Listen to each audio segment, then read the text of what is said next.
Молокомат – это автоматизированный комплекс для продажи натурального молока. Начинается с того, что мы приобретаем молоко предприятия СПОК Манчары, это Маинский молокозавод.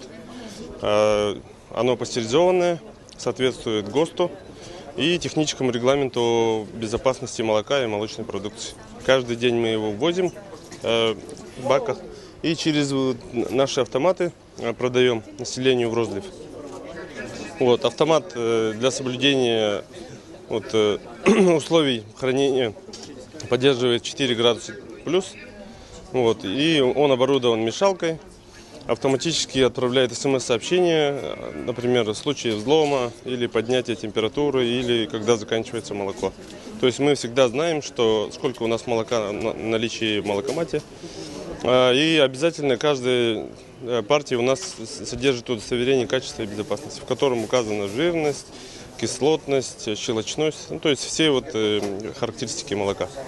В городе Якутске вообще на сегодняшний день установлены 3 молокомата. Это здесь, Лермонтова, 98, торговый центр «Прометей». Потом на улице Пояркова, торговый центр «Мясной двор».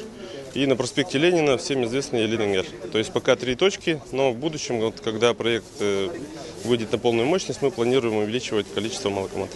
Я не могу утверждать, что оно рекомендовано для детского питания или употребления в детских дошкольных учреждениях, но я, например, мои работники, люди, которые покупают, уже попробовали, мы даем детям, и все усваивается очень хорошо. Мы вообще начали продавать с 26 числа, сегодня официальное открытие. И если молоко имеет срок хранения 5 суток по ГОСТу, то у нас, как правило, в день привоза оно заканчивается. То есть, в принципе, недостатка в спросе нет.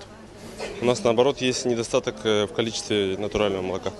Ценовая политика вообще, натуральное молоко, оно не может стоить дешевле, чем молоко в тетрапаках, да? Потому что такой психологический момент, люди просто не поверят тому, что это натуральное молоко. Это раз. Во-вторых, сильно завышать цену мы тоже не имеем права. Поэтому мы, в принципе, учитываем свои расходы и добавляем небольшую торговую надбавку и продаем. Цена 70 рублей на сегодняшний день, в принципе, показала, что люди вполне спокойно покупают его. Любой переработанный продукт, он содержит консерванты, которые так или иначе влияют на организм человека. Да? И вообще, люди же совсем недавно перешли на какое-то переработанное молоко. Пастеризованное молоко – это на самом деле живое молоко. Оно нагрето было до 85 градусов. И, в принципе, домохозяйки могут его дома приготовить простоквашу, то есть сделать из него какие-то другие продукты.